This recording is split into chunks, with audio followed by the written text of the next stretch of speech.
Attention viewers. We're closely monitoring the situation along Thailand's border. It must be said that Cambodia continues to wage war. The latest report suggests they won't return Nong Chan, and Thailand has responded immediately. The latest report from the Second Army area is that the situation remains fierce and there are signs of an escalation. The four armed forces have approved troops to advance to the border, launching a full-scale warfare operation and establishing a defense center. Let's get to the point. Let's start with the Second Army area. Before I give you an update, don't panic, this is just a warning. There are reports that troops have been mobilized along the border. The first group has deployed for operations, the second group remains in the area, and the third group is on standby, ready to move at any moment. Meanwhile, community leaders in Buriram province have warned local residents that border situations remain unstable, urging them to prepare a response plan in advance. They've also filled their vehicles with fuel and are adhering to the evacuation plan, specifically prohibiting use of the banned Kruat Prakan Chai route. That doesn't stop there. Additional reports indicate that significant movements may occur along the border with the Second Army Corps. We're not afraid, and the Second Army Corps itself has said that if Cambodia provokes them, they are ready to respond and clash at any time. However, if they want to talk nicely, they must talk nicely. If they don't talk nicely, they must retaliate. All parties are currently closely monitoring the situation, but there's no need to panic. This is just a warning. As you all know, I've been reporting daily that drones are still flying around the Second Army Corps area. The sky is full of them every day, from Prasat Don Tuan, Prasat Ta Kwai, and even the Phu Maku area of Cambodia. They're still flying around, which has led the commanders of all four armed forces to approve them and prepare for a full-scale war plan. The Air Force has already established a defense center and UAVs. We seem to be 19 times behind Cambodia in terms of anti-drones because they've imported and purchased tens of thousands of aircraft. Plus, there's a recent report from military sources in many areas, which all confirm that Cambodia has installed anti-drone or counter-drone stations in several locations. They're likely radars that detect drones, which often have jamming equipment installed nearby. As you can see in the image, Cambodian soldiers are spraying green camouflage paint on the radar dome to blend in with the environment. And most importantly, if it's this type of station is naturally more effective against drones than portable ones. This poses a significant obstacle to Thailand's use of drones. Although we have initial measures to address this, it significantly reduces the number of drones deployed. If we overuse them, we risk disrupting the signal and preventing it from operating at full efficiency. Conversely, Thailand has an anti-drone system, but it's insufficient for use along the entire border. This allows Cambodia to use them to infiltrate various areas, including military bases and troop transport routes. This is a serious concern, as Cambodia likely has amassed a vast amount of data. If a conflict were to occur, Thailand would face significant difficulties, having to deal with and resolve the situation. This is a temporary measure because Cambodia already knows many strongholds from drone flights over the past 2 to 3 months. There's been a lot of talk about Cambodia installing numerous anti-missile points and mobilizing resources to procure these devices to combat any intrusions into Thai sovereignty. This truly demonstrates that what the Thai military lacks isn't food or supplies, but a true anti-missile system in the form of a station. Right now, we can't destroy them by shooting. If we fired a round of bang, Cambodia could gain an advantage on the world stage.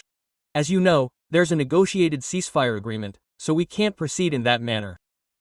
This is very worrying. Otherwise, the commanders of the 4 Thai armed forces, 3 units, and 4 units wouldn't be able to launch full-scale operations. This is definitely a war. This is why we're probably slower than the Khmer.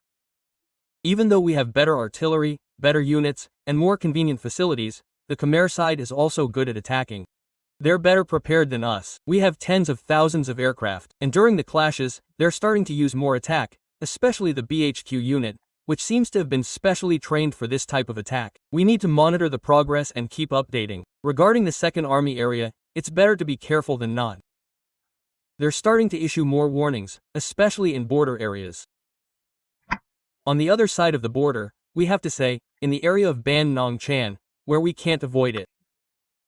The latest update released today shows that there are still small groups of Khmer operating in the area.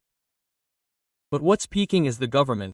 Cambodia has responded to Thailand, saying that we absolutely will not return Ban Nong Chan. This issue began when the Royal Thai Army's then Krisai page posted important documents and a survey map of boundary markers 42 and 43, the results of a survey between Thailand and Cambodia in 2016. The key content is that Cambodia and Thailand agree on boundary marker 43, but disagree on boundary marker 42. However, both sides had previously signed and certified this boundary map document in 2016. This clearly indicates that the protest site at Ban Nong Ya Kyu on the Sa Keo side of the border is approximately 250 meters within Thai territory. From the Thai perspective, this area is 100% Thai territory, and Cambodia had previously signed and certified it. However, Cambodia recently issued a direct counter-statement, saying that the document we released was an appendix to a 2016 field report, not an official boundary marker. They also claimed that we had distorted the facts. It was also emphasized that the border between marker 4243 is still a disputed area, and we must wait for the JBC to jointly demarcate it. In short, Cambodia will not return it. They will never return Ban Nong Chan, even after it has been certified. Even though it's not part of the Pai Phat area, Cambodia has said it will definitely not return it. They immediately denied it, saying that the document was just a field report, not the actual, unofficial border. They even had the nerve to tell Thailand to stop all activities that undermine the tension from the ceasefire negotiations. Cambodia responded to our statement, but we also responded with a direct response. I really like this response. Our army has responded to this issue, confirming that the territory in question is Thai territory, not claimed territory, and they slammed Cambodia for distorting it.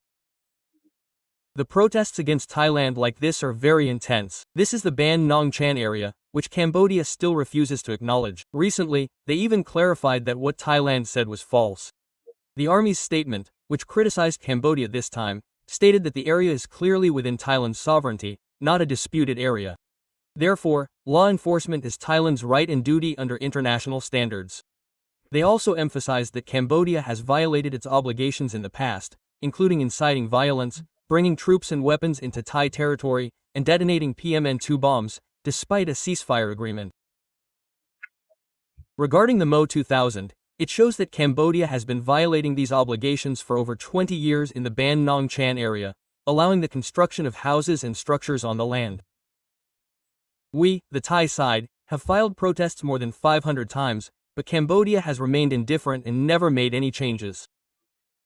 Furthermore, Thailand insists that Cambodia has been supporting the protests in the border area and has taken a strong stance, resulting in many more injuries than in the previous clashes. Finally, we clearly emphasize that Thailand will resolve the border issue peacefully, without resorting to force, but will strictly protect national sovereignty and security within the framework of the law and international principles. Wow, this is something we responded to Cambodia with absolute decisiveness and speed. If we respond like this, let's see how Cambodia will respond.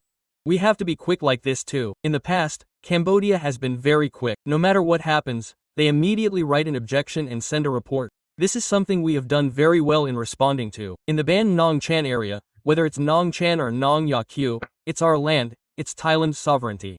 The latest update is that Cambodian protesters are still in groups, but not as numerous. Last night, it was the same as before. It's the Carrot Gang, or the Cambodian Monk Gang. I don't know if they're fake or real monks, but they're not staying at the temple and instead are at the border. They're drinking and distributing food to Cambodian soldiers. It's very late, very late. It's really strange that only monks are still in the area. At 9 p.m. and 10 p.m. last night, the Cambodians are afraid that we'll have images and clips. All of the clips were taken by the Cambodians, not by us. They probably desperately want to be influencers. Another thing that Cambodians are still arguing about and pestering Thailand about is that they recently notified the United States to stop the S-16 and the border clashes. Sweden has been notified to not sell gibbon to Thailand, even though a sales contract has been signed. Cambodia is still trying to thwart it. Recently, it was said that China should not conduct military exercises with Thailand at this time because they are at odds with Cambodia. China and Cambodia claim to have close ties, like true friends, but they are conducting air exercises within Thailand's borders, saying that this is completely inappropriate. But all I've said is that no one has listened to Cambodia. The United States hasn't listened either. Sweden has already approved the sale, and China is almost finished conducting military exercises. Many aircraft have arrived in the air exercises. Thailand is also using Gibbon in this round of military exercises with China. This is a very clear slap in the face, showing that major powers, or many other nations, aren't really interested in Cambodia, as if they want it. Voices constantly demand attention on the world stage, but they don't listen. Furthermore, another factor clearly indicates that Cambodia desperately wants donations and support from the international arena, including Japan, China, and even the United Nations. Another report has emerged that Cambodia's treasury is plummeting following border clashes and Thailand's border closure, which has had a significant impact on Cambodia. This report, based on data from the National Bank of Cambodia, indicates that international reserves have lost over $2.3 billion in a single month, a total decrease of 12%. This is an unusually rapid contraction. The closure of 5 border checkpoints following the clashes has disrupted annual border trade of over 175 billion baht. Thailand's GDP has been slightly affected, with only a 0.3% contraction. However, Cambodia is experiencing a lack of confidence. Essential trade is rife, especially oil, with losses of 7.4% and 4%. Vegetables, fruit, and machinery are down over 30%. This has pushed prices in Phnom Penh up 15% in a single month, from an average economic growth of 6.5% to 5%. Tourism is also in a similar decline, with almost 100% of Thai tourists missing. This has caused visitor revenue from Angkor Wat to plummet by 92%. Normally, more than 2 million thais generate 9% of Cambodia's GDP. Cambodia itself has virtually no buffers. Reserves are dwindling, welfare is inadequate, and the central bank has had to depreciate the riel by 5% to maintain liquidity. This risk exacerbates inflation. Analysts from global banks have warned that if Cambodia doesn't urgently find ways to import from Vietnam or China, the impact will be even worse. A Cambodian labor force of 500,000 to 1 million will be affected. People are being pressured by Thailand not to return home, which will cause the center to lose income from remittances of more than 100 billion baht per year. In summary, Cambodia is currently facing severe pressure. The reserve funds that used to be collateral are rapidly depleting. If the border problems continue like this, or if the border closure continues like this, it will turn Phnom Penh into Cambodia. Hun Sen may lose the strength to re-establish his economy faster than expected. But Cambodians now believe that Cambodia is the biggest market for Thailand. Wow, and the border closure will hurt Thai people badly and cause a huge loss of income. It's not like that. Let's see. Some of our Thai brothers and sisters may lose income, but the majority of the impact domestically is only a very small one. But Cambodia has a bigger wound than us. Now that we know this, we can trust that Cambodia will soon recover. There should be a request. If they don't ask and they don't comply, we'll have to fight again to determine who wins and who loses. This will make negotiations easier. Negotiations are too difficult, as there's no definitive outcome yet. We'll have to wait for updates on the progress. Both the Ban Nong Jan and the Second Army's areas still have the edge on the Thai side.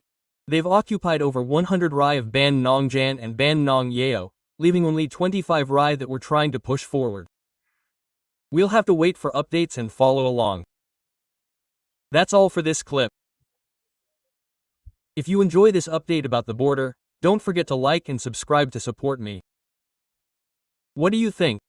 Leave a comment and let's talk about it. See you again with updates in the next clip. That's all for this clip. Bye bye.